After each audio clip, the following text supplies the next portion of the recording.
कहाँ भैया बोल रहे थे पहले परिवार के जैसे ये है, देखिए 8वां दिन है, समझ रहे हैं 8 दिन हो गया है। पहले तो एक एप्लीकेशन हम लोग ये देना चाहते हैं, उसमें नाम बढ़ाने के लिए एसडीएम का नाम वहां पे हम लोगों को डिमोटिवेट करके, जिसकी वजह से विवाद हुआ है। संडे के दिन आप लोग भी पुलिस में हैं, संडे के दिन बिना पुलिस लिए एक विवादित मैटर में अगर एसडीएम आ रहा है तो ये कोई तहसील का एज ए रेवेन्यू का सबसे बड़ा अधिकारी अगर आ रहा है और बिना पुलिस लिए आ रहा है और संडे के दिन आ रहा है, तो उसकी बहुत बड़ी एक बहुत, हम कहते हैं कि उसकी बहुत बड़ा एक सिनेरियो क्रिएट किया है इन लोगों के अगेंस्ट। अगर वो आया है तो क्यों आया, और आने के बाद अगर विवाद हो रहा है तो इनके बेटे से कह रहा है कि 25 साल के लिए अंदर भेज दूंगा, तुम्हारी वकालत तुम्हारे पिछवाड़े में डाल दूंगा। ये इस टाइप के शब्दों का अगर इस्तेमाल हुआ है और उसके कहने पे सैकड़ों लोगों की उसको जानकारी थी कि सैकड़ों लोगों की भीड़ है, ये विवाद हो सकता है, तो पहली पार्टी तो वो बनता है। क्योंकि आपको पता है कि अपराध करवाना सबसे बड़ा अपराध होता है, 302 से बड़ा 120 भी हो जाता है। तो पहला तो काम हम लोग ये चाहते हैं कि एसडीएम का नाम उसमें, आप समझिए, बहुत ज्यादा जरूरी है। क्योंकि आप ये देखिए, ये इन्होंने जो एप्लीकेशन दिया है, एप्लीकेशन में उन्होंने लिखा है एसडीएम साहब के जाने के तुरंत बाद राजेश यादव प्रार्थी पिताजी का कॉलर पकड़े और पिताजी को मां बहन की गंदी गालियां देकर बार बार वकालत फला फला फला शब्दों में डालने की धमकी देने लगे। राजेश यादव उसके साथ मौजूद लोगों ने एक राय होकर प्रार्थी पिताजी को धक्का दिया, जिससे कुछ अंदरूनी चोटें आई, तत्काल उनकी मृत्यु हो गई। एसडीएम साहब मेरे पिताजी के गांव वालों अपनी गुहार लगाते रहे, काम रुकवाने के लिए निवेदन करते रहे, लेकिन उसके बाद भी कोई निष्कर्ष एसडीएम ने नहीं निकाला। लॉ एंड ऑर्डर पुलिस का होता है, और लॉ एंड ऑर्डर अगर जिले तहसील का एसडीएम बिगाड़ रहा है तो बीएनएस उतना काम करती है जितना मेरे ऊपर काम करेगी। अगर मैं लॉ एंड ऑर्डर बिगाड़ रहा हूं तो मैं जो जिस धाराओं में अपराधी बनूंगा उसी धारे में अपराधी एसडीएम भी बनना चाहिए। कि अगर हमारे लिए अलग कानून हो, एसडीएम के लिए अलग कानून हो, विनोद भैया तो बताइए, ऐसा तो है नहीं कहीं। उन्होंने गलती किया है तो देन उनका नाम उसमें इम्प्लीमेंट किया जाए। यह तो प्रथम मांग है। जी। दूसरी मांग यह है कि 8 दिन जो हो गया, 8 दिन में ये अपराधी राजेश यादव, तारकेश्वर यादव, कुलवंत, सुखवंत, बीरू, गामा यादव, 7-8 अज्ञात, सब मिला के 5 और 8 13 लोग, 13 लोगों में सिंगल एक गिरफ्तारी पुलिस नहीं कर पाई। तो मैं तो ये कहूंगा कि देवरिया पुलिस का सबसे बड़ा फेलियर है ये। 8 दिन से एक वकील जो 3 बार का अध्यक्ष रहा हो, जो फाउंडर मेंबर हो तहसील बनवाने में और सामाजिक संघर्ष करता हो और न्याय की लड़ाई सबकी लड़ता हो, वो आदमी मर गया और उसको न्याय नहीं मिलेगा। हम किससे जाए मांगे? हम तो अपने भाइयों, जो वर्दी में हमारे भाई हैं, उनसे मदद मांगेंगे ना। और वर्दी यही मदद कर रही है। 8 दिन से एक आदमी को गिरफ्तार नहीं कर रही है, और 8 दिन से भैया अगर आदमी गिरफ्तार नहीं हो रहा है तो राहुल जो इंस्पेक्टर है उन पे बहुत बड़ा सवाल है। गिरफ्तारी हुई है लेकिन अब यहाँ सार्वजनिक नहीं कर पाएंगे। नहीं, गिरफ्तारी हुई है तो गिरफ्तारी हमको पता होना चाहिए ना।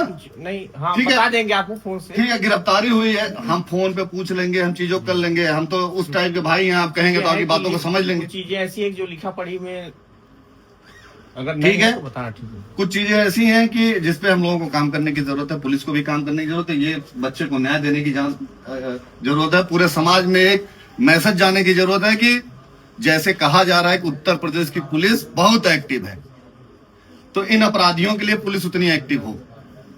ये जो आप लोगों ने एक माहौल बनाया है कि पुलिस अपराधियों के पीछे पड़ी है और अपराधी भाग रहे हैं और अपराधियों का हम लोग खोज के उनको उनके स्थिति पहुंचा रहे हैं, तो यहाँ तो भैया ऐसा कुछ नहीं दिख रहा है। यहाँ मैं कैसे मान लूं? दिखेगा।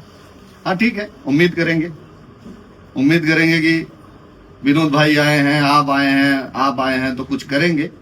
फिलहाल अभी तो यहाँ के इंस्पेक्टर से हमें कोई उम्मीद नहीं है। या तो कहिए हम लोग कहें एडीजी से और आपके अधिकारियों से विवेचना आप लोगों को दे दें, केस आप क्या ट्रांसफर करा दें। नहीं, वो परफेक्ट है। नहीं तो बताइए, परफेक्ट है तो 8 दिन से क्या कर रहे हैं भाई वो आप लोग बताइए, फिर हम तुरंत 1 सेकंड लगेगा विवेचना, पूरा केस आप लोग यहाँ ट्रांसफर करा देंगे। इतनी तो है मेरे पास।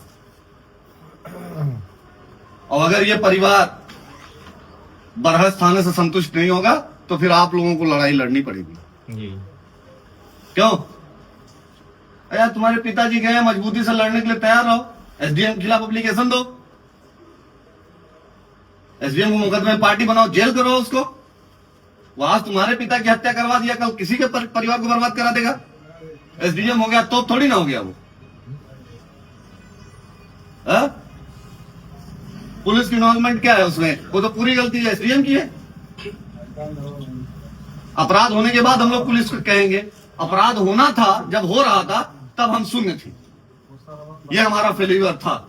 उसको मानते हैं नहीं भैया? पढ़े लिखे हो यार, 112 फोन किए होते, तमाम लोगों को फोन किए होते, ये तुम्हारे फोन पे डिटेल रहती कि हमने पुलिस बुलाई, पुलिस नहीं आई। संडे के दिन अगर कोई इस तरीके से आ रहा है तुरंत आप पुलिस को फोन करो।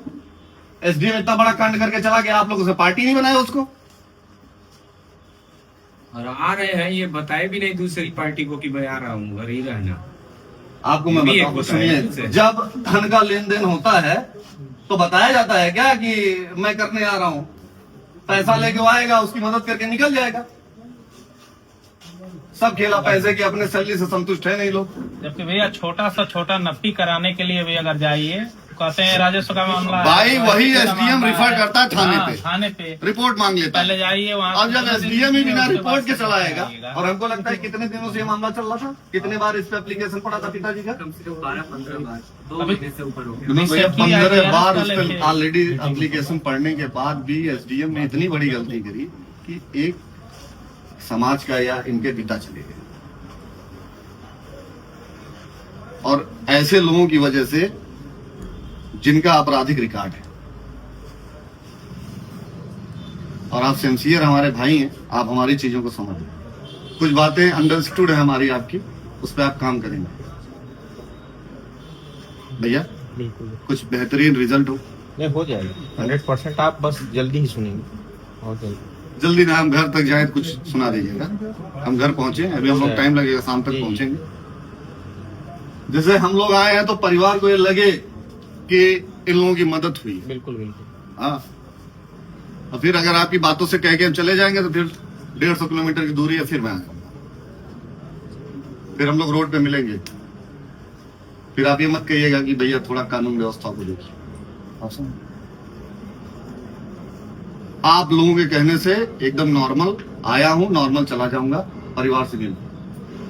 आप दूसरी बार का मौका, फिर आप भी हम फोन पे नहीं बतियाएंगे, फिर आएंगे तो फिर उसी तरीके से मिलेंगे, रोड पे मिलेंगे। क्यों? बिल्कुल बिल्कुल।